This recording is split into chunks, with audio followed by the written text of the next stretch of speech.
Hello guys, आज मैं आपके लिए लेकर आई हूँ टूटी फ्रूटी की बहुत ही सिंपल सी रेसिपी, और वो भी तरबूज से या वाटरमेलन से, जो आप खाते हैं और उसके बाद उसके छिलके फेंक देते हैं ना। तो इस रेसिपी को देखने के बाद आप लोग बिल्कुल भी नहीं फेंकेंगे। तो चलिए रेसिपी शुरू करते हैं। पसंद आए तो लाइक कर दीजिए। तो इस रेसिपी को देखने के बाद आप जब घर पे तरबूज या वाटरमेलन खाते हैं तो उसके छिलके फेंकने से पहले एक बार सोच लोगे कि क्या इसकी मैं टूटी फ्रूटी बनाऊं। तो जी हाँ, बिल्कुल आसानी से बना सकते हैं। ये जो व्हाइट पार्ट नीचे का दिख रहा है ना, उसी से ये बनती है। तो आपको यहाँ पर क्या करना है, ये जो वाटरमेलन है उसे खाने के बाद जो छिलका यहाँ पर रह जाता है, उससे ये जो रेड पार्ट है इसे हमें पूरी तरह से निकाल लेना है। देख सकते हैं इस तरह से इसे चाकू की हेल्प से बहुत ही आराम से आप इसे निकाल सकते हैं। तो बस नीचे का जो इसका छिलका है उसे भी हमें निकालना है, सिर्फ बीच में जो वाइट पार्ट है उसे ही हमें यहाँ पर यूज़ करना है। तो इस तरह से आप इसे निकाल सकते हैं।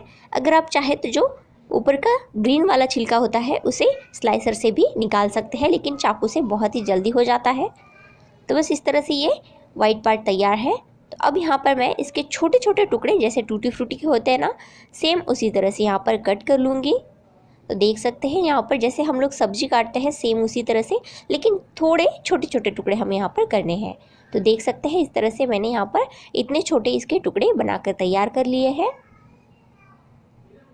तो बस यहाँ पर जितनी टूटी फ्रूटी आपको बनानी है उस हिसाब से आप लोग ये टुकड़े बनाकर तैयार कर सकते हैं।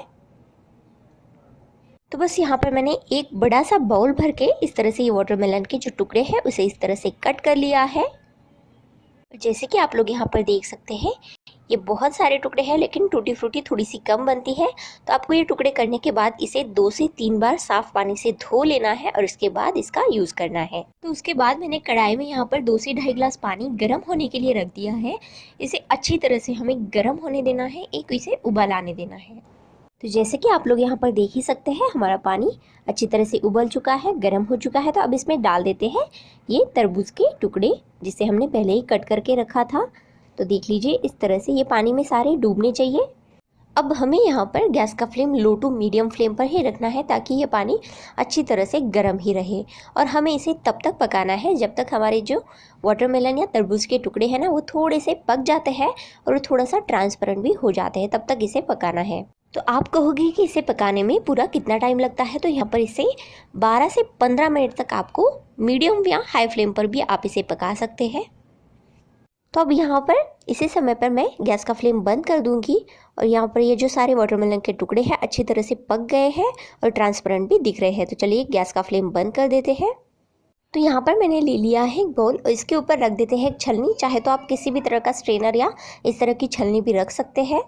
तो अब इसके ऊपर हमें ये जो टूटी फ्रूटी है उसे डाल देना है। अब ये पूरी तरह से बनी नहीं है, ये जो टुकड़े हैं इसे इस तरह से यहाँ पर डालना है, क्योंकि हमें इसका जो एक्स्ट्रा वाटर है ना उसे पूरी तरह से निकाल लेना है। तो इस तरह से क्या होगा, जो एक्स्ट्रा वाटर है वो छलनी से बाहर नीचे बाउल में गिर जाएगा। तो बस यहाँ पर इस तरह से ये पककर बिल्कुल रेडी है। देख सकते हैं सॉफ्ट हुई है। अब इसे थोड़ा सा हम लोग यहाँ पर ठंडा कर लेंगे।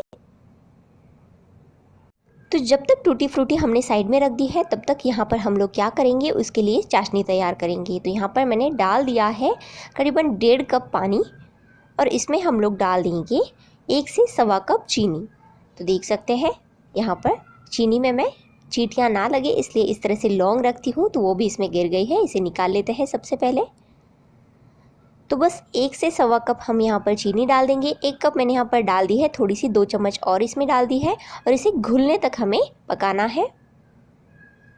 अब इस चाशनी में हम लोग यहाँ पर डाल देते हैं 1 छोटी चम्मच नींबू का रस। नींबू का रस हमें यहाँ पर इसलिए डालना है क्योंकि जब ये चीनी थोड़ी सी ठंडी हो जाएगी या चाशनी, तो उसके बाद इसका क्रिस्टलाइजेशन होकर चीनी टूटी फ्रूटी के ऊपर चिपक सकती है। इसके लिए हमें ये करना है, क्योंकि आपने कई बार देखा होगा किसी भी मीठी या चाशनी की चीज़ों के ऊपर थोड़ी थोड़ी चीनी जम जाती है, तो उससे वो नहीं होगा। तो चलिए अब यहाँ पर चाशनी चेक कर लेते हैं। तो देख सकते हैं यहाँ पर किसी भी तार की चाशनी आपको तैयार नहीं करनी है, सिर्फ ये थोड़ी सी चिपचिपी होनी चाहिए। जैसे तेल या शहद हम लोग हाथ में लगाने के बाद फील होता है, उसी तरह से ये चाशनी बननी चाहिए। तो बस ये चाशनी रेडी है। अब इसके बाद मैंने इसमें डाल दिए हैं ये वाटरमेलन के टुकड़े या तरबूज के टुकड़े, जो कि हमने टूटी फ्रूटी बनाने के लिए इसमें तैयार किए थे। तब वो इसमें डाल दिए, तो आप लोग देख सकते हैं चाशनी बिल्कुल एकदम परफेक्ट मेजरमेंट है। ऊपर पूरे ये टुकड़े चाशनी में डूब जाने चाहिए।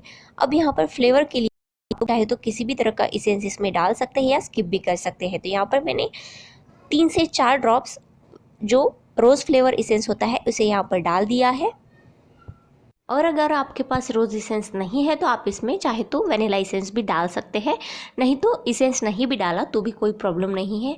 अब इस चाशनी में हम इन टुकड़ों को 15 से 20 मिनट तक इसी तरह से पकाना है। तो देख सकते हैं यहाँ पर 10 मिनट के बाद ही चाशनी थोड़ी सी कम होना शुरू हो चुकी है। तो अब हमें इसे तब तक पकाना है जब तक चाशनी थोड़ी सी बच जाए और सारी जो टूटी फ्रूटी है वो चाशनी को सोख कर। तो देख सकते हैं यहाँ पर चाशनी एकदम थोड़ी सी इसमें बची है और टूटी फ्रूटी के जो टुकड़े हैं वो भी अच्छी तरह से इसमें सोख हो चुके हैं। तो चलिए गैस का फ्लेम बंद कर देते हैं। तो मैंने उन सारे टुकड़ों को इस 4 प्लेट में निकाल लिया है, क्योंकि मैं यहाँ पर 4 कलर की टूटी फ्रूटी बनाने जा रही हूँ। तो जो यहाँ पर चाशनी बची थी वो भी मैंने इसमें 2-2 चम्मच डाल दी है प्लेट में। तो अब यहाँ पर रेड कलर की टूटी फ्रूटी बनाने के लिए मैं यहाँ पर डाल देती हूँ 2 चुटकी रेड कलर। अगर आप ये फूड कलर यूज़ नहीं करना चाहते तो जो नेचुरल फूड कलर्स होते हैं, जैसे कि आप यहाँ पर बीट का जूस भी इसमें रेड कलर के लिए डाल सकते हैं, वो भी यहाँ पर यूज़ कर सकते हैं। तो बस देख सकते हैं रेड कलर मैंने अच्छी तरह से यहाँ पर मिक्स कर लिया है। अब ग्रीन कलर भी मैंने यहाँ पर 2 चुटकी ले लिया है, वो भी दूसरी वाली प्लेट में डाल दिया है। यहाँ पर मिक्स करने के लिए आपको अलग अलग चम्मच का यूज़ करना है, क्योंकि ये सारे कलर्स फिर एक दूसरे में मिक्स हो सकते हैं। यहाँ पर तीसरी प्लेट में मैंने ऑरेंज कलर डाल दिया है और जो चौथी प्लेट है हमारी, यहाँ पर मैं जो येलो फूड कलर है उसमें डाल देती हूँ। तो बस इस तरह से इसे मिक्स करना है। 4 अलग अलग चम्मच आपको इसे मिक्स करने के लिए यूज़ करने हैं। तो बस इस तरह से सारे जो फूड कलर हमने इसमें डाल दिए हैं उसे पूरी तरह से इसमें मिक्स करना है। तो देख सकते हैं यहाँ पर चारों भी कलर अच्छी तरह से मिक्स हो चुके हैं और बहुत ही ये कलरफुल लग रहा है। तो चलिए, अब ये मिक्स हो चुके हैं तो हम इसे अब रात में मैं इसे बनाने जा रही हूँ, तो अब सुबह तक मैं इसे इसी तरह से चाशनी में रख देती हूँ और सुबह हम इसे धूप में रखेंगे। आप चाहे तो इसे 1 या 1.5 दिन में, अच्छी खासी धूप है तो इसे रख सकते हैं। अच्छी जल्दी से आपकी टूटी फ्रूटी तैयार हो जाती है। और अगर आपके पास इसे चाशनी में सोक करने के लिए ज़्यादा टाइम नहीं है तो आप चाहे तो इसे 3 से 4 घंटे तक भी सोक कर सकते हैं, लेकिन मैं इसे इस चाशनी में रात भर के लिए इसी तरह से छोड़ दूंगी। तो अब सुबह में मैं इसे चेक करने जा रही हूँ, तो देख सकते हैं चाशनी थोड़ी सी सोक भी हो चुकी है। तो चलिए अब इसे धूप में रख देते हैं।